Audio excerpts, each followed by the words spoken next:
Hai anak-anak, jumpa lagi dengan Teacher.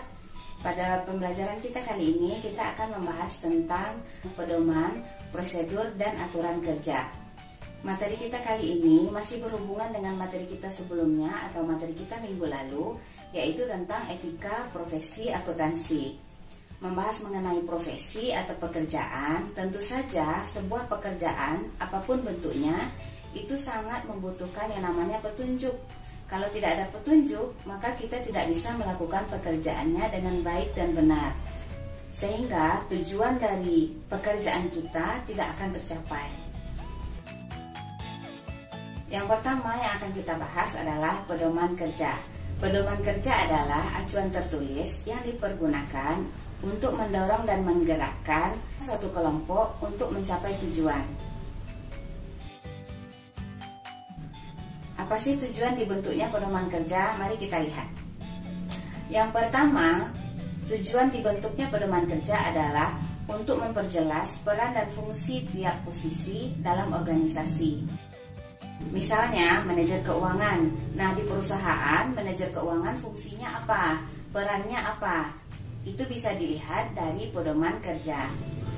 Yang kedua adalah untuk memperjelas alur tugas dan wewenang dan tanggung jawab pegawai. Setiap pegawai yang bekerja di perusahaan mempunyai tugas masing-masing. Penjelasan tugas dari masing-masing pegawai dapat dilihat dari pedoman bekerja. Tujuan yang ketiga adalah untuk melindungi unit kerja dan pegawai dari kesalahan administrasi. Maksudnya adalah melindungi karyawan atau pegawai dari kesalahan dalam teknis atau tata kerja. Yang keempat, tujuannya adalah untuk menghindari kegagalan dan keraguan serta duplikasi atau dari inefisiensi. Yang kelima, tujuannya adalah untuk memperlancar tugas pegawai dan tim kerja.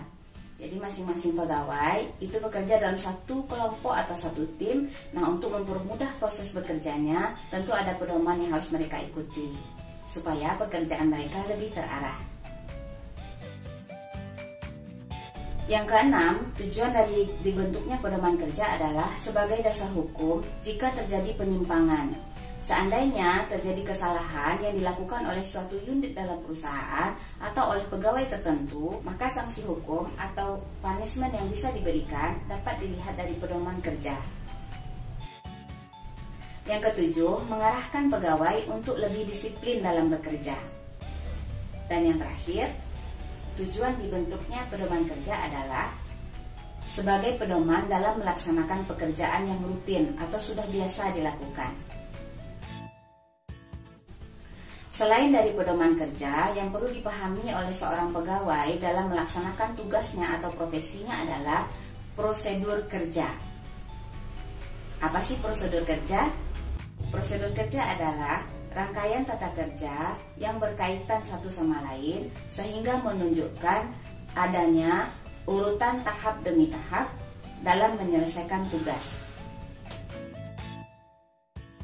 Berikutnya adalah tata kerja. Tata kerja adalah cara pelaksanaan pekerjaan secara efisien, bagaimana bekerja dengan baik, tepat, cepat, dan hemat.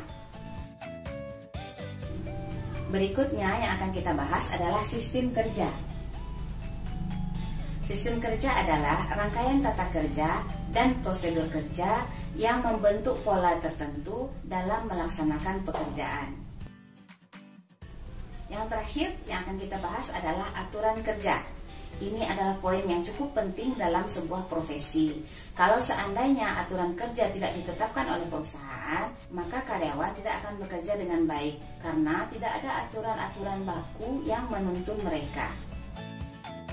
Aturan kerja adalah peraturan yang dibuat secara tertulis oleh perusahaan yang memuat hal-hal umum tentang perilaku karyawan dalam bekerja.